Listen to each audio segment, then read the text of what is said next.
Pasca dicap sebagai pelakor oleh para netizen, kabar perselingkuhan yang dilakukan oleh Dinar Kendi dengan Koh Apex diketahui menimbulkan dampak yang kurang mengenakan bagi Dinar. Akibat isu tersebut, kini status sosial Dinar pun ikut terganggu setelah muncul beberapa pengakuan yang disampaikan Ayu Soraya pada beberapa waktu lalu. Ia bahkan menyesalkan sikap Ayu yang hingga sampai saat ini masih sering mengumbar tudingan-tudingan miring, padahal masalah tersebut sudah masuk ke ranah hukum. Diketahui, Dinar yang telah dilaporkan oleh Ayu kini masih menunggu surat panggilan yang tak kunjung datang ke rumahnya.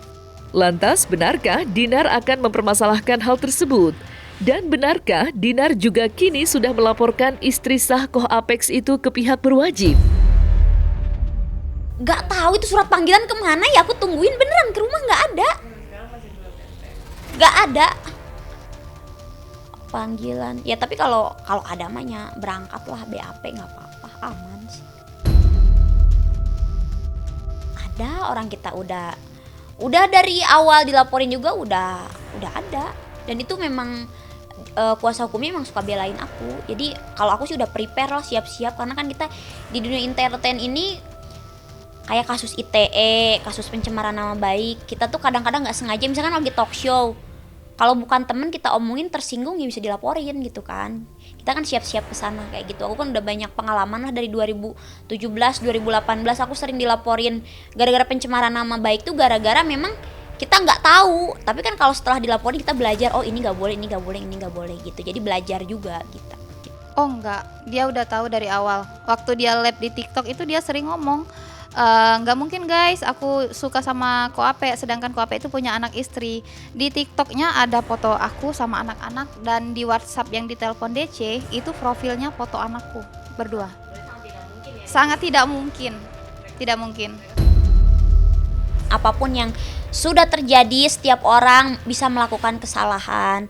Tapi di sini aku tuh pengen menggali skill aku, meningkatkan kreativitas aku kayak gitu, biar berguna juga buat kedepannya buat aku. Jadi aku nggak mau lah kayak gosip-gosip digoreng-goreng kayak gitu. Kalau masalah ini kan sebenarnya kita itu udah nggak boleh. Kalau menurut aku, kalau udah saling lapor, kalau menurut aku nanti aja di pengadilan, daripada misalkan ngegiring opini ke sini, ngegiring opini ke sana. Dan yang aku lihat penggiringan opini ini semuanya fitnah. Kayak misalkan mobil itu tuh nggak mungkin sih kalau aku dibeliin. Aku belum pernah dibeliin mobil. Ya itu banyak yang nggak aku lakukan. Banyak yang nggak aku lakukan dia tuduhkan. Padahal kayak gini ya, contohnya kayak membuli dia masalah nafkah. Aku nggak sejauh itu.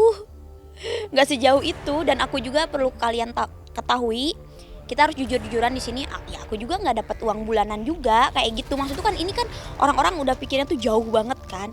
Sebenarnya jadi itu tuh kayak yang aku lihat menerka dan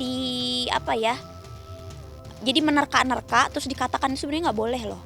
Ini kan maksudnya tuh jatuhnya bisa pidana juga kayak gitu. Maksud aku dari kemarin juga aku kan diem karena kalau saling serang aku takut kena juga. Maksudnya secara pencemaran nama baik dan segala macam kayak gitu. Tapi kalau menurut aku sih apa yang di podcast itu menurut aku 70%-nya itu aku nggak melakukan. Tapi dengan adanya masalah kayak gini kan banyak yang simpang siur ya, yang nge-DM kita, tahu nggak kak, ternyata dia tuh gini-gini. Cuman nggak aku ambil pusing, yang aku fokusin dia pelakor, dia orang ketiga dalam rumah tangga aku. Kalau nggak ada dia, rumah tangga aku sekarang baik-baik aja kok.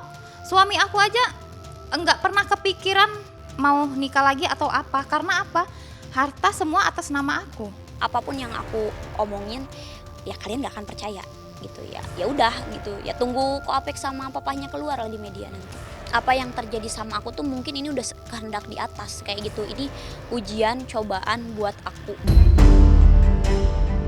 Ramai pemberitaan miring tentang dirinya yang menjadi orang ketiga dalam hubungan rumah tangga Koh Apex dengan Ayu. Dinar nyatanya tak memperdulikan hal tersebut dan lebih memilih untuk tetap fokus dengan pekerjaannya sebagai seorang disc jockey. Tidak hanya mendapat tawaran sebagai seorang DJ, baru-baru ini Dinar Kendi mengunggah tangkapan layar berupa chattingan antara dirinya dengan seseorang yang tak dikenal. Dalam isi chatan itu terlihat Dinar Kendi ditawari untuk menaikkan perusahaan dengan berpura-pura menjadi istri ketiga. Menganggap jika hal itu sudah di luar nalar, Dinar Candy dengan tegas menolak tawaran dari sosok pengusaha itu.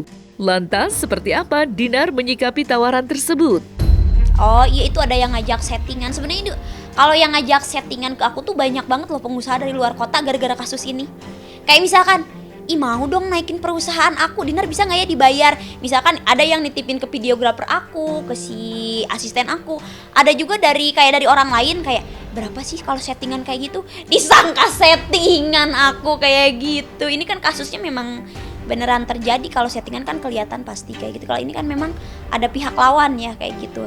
Kayak bisa nggak sih Dinar kayak pura-pura jadi pacar kayak dibayar berapa coba gitu. Maksud tuh biar ninggalin kasus ini biar ke dia. Ya nggak bisa gitu juga, nggak segampang itu. Malah yang ada kan takutnya aku disangka playgirl lah, tukang main cowok lah, apalah gitu kan.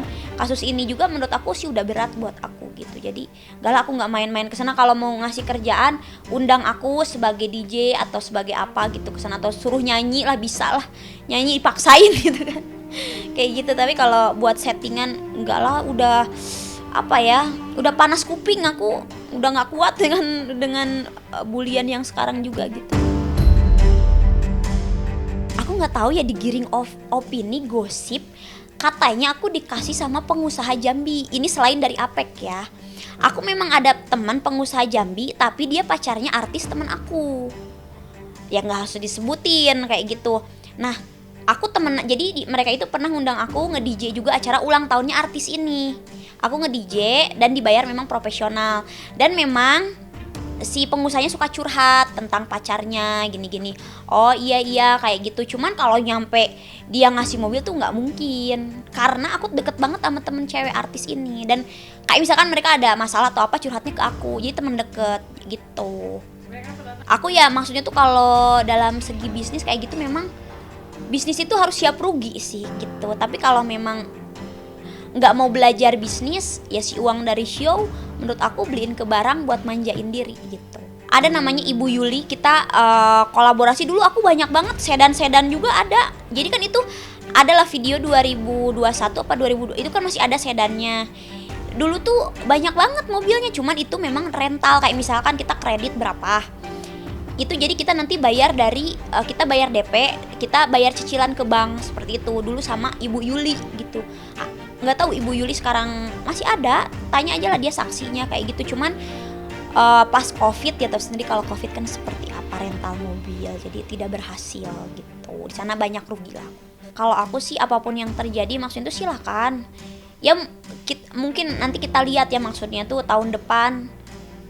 Kan kalau memang orang salah kayak gitu, nggak mungkin lah Tuhan ngasih rezeki bagus. Aku percayanya. Tapi kalau kita ngelakuin di jalannya kita, menurut aku sih ya kita lihat tahun depan Dinar sukses atau enggak. Kita lihat aja, karena Tuhan nggak tidur gitu.